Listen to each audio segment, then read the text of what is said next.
4 मार्च की है, लगभग 11 बजे के आसपास हमें हमारे पुलिस स्टेशन उत्तम नगर में एक कॉल रिसीव हुई कि एक व्यक्ति का हमारे पड़ोसी ने सर फाड़ दिया है।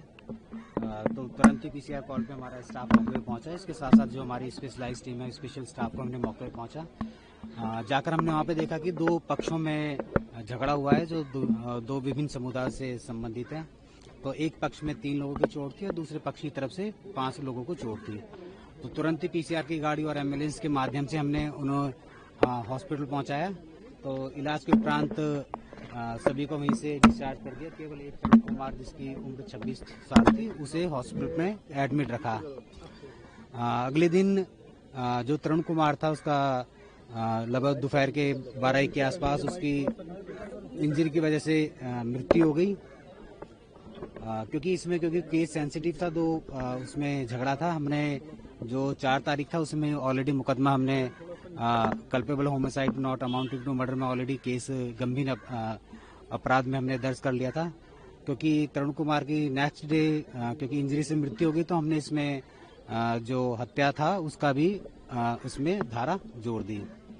प्रारंभिक जांच में हमें ये पता चला कि ये परिवार एक दूसरे को लगभग 50 साल से जानते हैं। इससे पहले ये 1965 में राजस्थान के किसी जिले से ट्रांसफर होकर आए थे दोनों परिवार, और जो राजेंद्र नगर का जो कॉलोनी है तो वहाँ पे रहते थे। बट 2004 के बाद से लगभग लगातार यहाँ पे रह रहे हैं।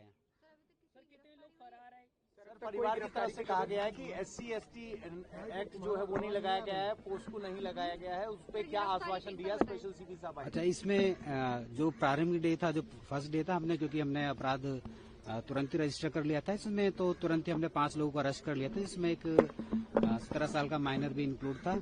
तो नेक्स्ट डे होने के बाद हमने, क्योंकि परिवार के बयान के आधार पर 2 लोग और गिरफ्तार किए। तो अभी तक इसमें 6 अडल्ट और एक जो माइनर है उसको अप्रीहेंड किया है। कुछ लोग कह रहे हैं कि बहुत सारे लोग आरोपी फरार भी है, अभी आरोपी कुछ फरार। उसमें जो भी परिवार ने अपने एफआईआर में और जो अपने बयान बताए उसमें हम सभी को लगे हुए हैं और इसमें जांच जारी है। तो इसके अलावा जो भी सीसीटीवी फुटेज या जो वहाँ पे गवाते हैं उन लोगों के बयान ले रहे हैं।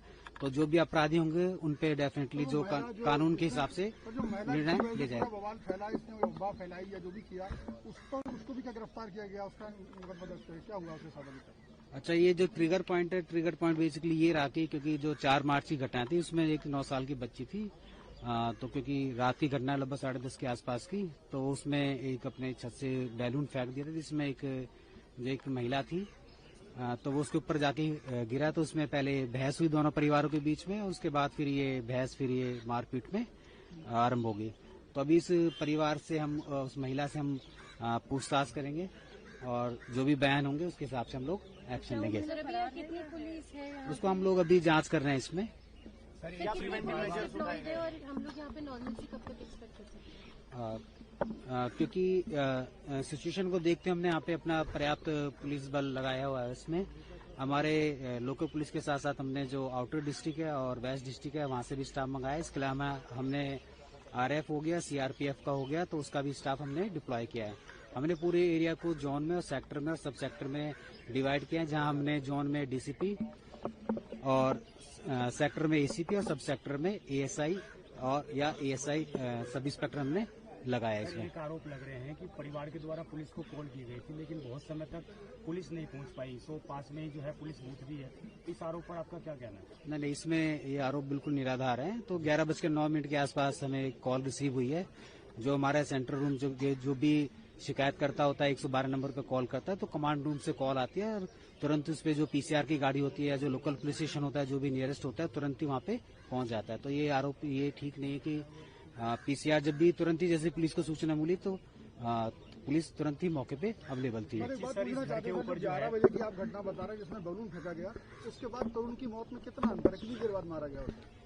तो ये लगभग जो इंसिडेंट हुआ 10:30 के आसपास था रात को 4 तारीख को। तो 5 तारीख को लगभग 12 से 1 के बीच में आसपास उसकी मृत्यु हुई। तो इतनी देर तक, इतना समय तक जब सुबह घटना हो गई, आप बोले पुलिस ने तुरंत रिस्पांस किया, तो फिर उस समय इतनी फोर्स अब लगी, उस समय इतनी फोर्स लगा के क्यों नहीं किया गया? उसमें मौत हो गई, अब उसमें रिस्पांस किया गया क्योंकि इसमें नहीं था। तो उसमें जो भी हमने था, जो उसमें प्रारंभिक स्थिति में हमने जो अपराध था उसके हिसाब से हमने कानून के हिसाब से FIR रजिस्टर्ड की, उसमें उसी तुरंत ही दौरान हमने 5 लोगों को उसमें अरेस्ट भी किया। वो तो कर लिया, लेकिन क्या आपको ये पता है FIR की मात्रा इतनी बड़ी हो जाएगी क्या उस समय पुलिस को? उसमें हमने प्रॉपर इसमें अरेंजमेंट लगाया है। उसमें भी हम लोग जो सुरक्षा व्यवस्था था उसको देख रहे हैं और सिचुएशन के हिसाब से अरेंज कर रहे हैं। एक बात बताइएगा, यहाँ पर मीडिया पर्सनल्स को आने से क्यों रोका जा रहा है? क्या इस केस को मीडिया में नहीं आने देना चाहती है पुलिस, या फिर अभी हमने जो इसमें मॉडिफाई किया है, क्योंकि इसमें क्योंकि जो तरुण है उसकी मृत्यु हो गई, तो हमने इसमें धारा 302 जो पुराने कानून था IPC के हिसाब से BNS में इसको रजिस्टर किया है। बाकी इसमें जैसे भी परिवार के एलिगेशंस होंगे, जैसे कुछ लोगों का कहना है कि SC ST हो गया और कुछ है, तो जैसे भी परिवार या बच्ची या जो भी स्टेटमेंट देगी उसके हिसाब से हम लोग इसमें धाराएं ऐड एक करेंगे। चीज और लोग बता रहे हैं कि जो आरोपी का घर है इसके ऊपर फैक्ट्री चल रही है, तो क्या दिल्ली पुलिस इसको लेकर आगे MCD को इसका अप्रूवल देने वाली है? शिकायत ये फैक्ट हम वेरीफाई कर रहे हैं। अगर ऐसी स्थिति केमिकल भी मिले हैं गाड़ी में, ऐसी स्थिति अगर पाती है तो हम बिल्कुल MCD को इसके बारे में सूचना देंगे, ताकि इसमें MCD अपने जो MCD बाय लॉज है उसके हिसाब से कार्रवाई कर सके। जानकारी नहीं होगी कि फैक्ट्री चल रही है, तो इस पे ये एक जांच का विषय है, हम उस पर एक्शन लेंगे। धन्यवाद। यहाँ पे मीडिया पर्सन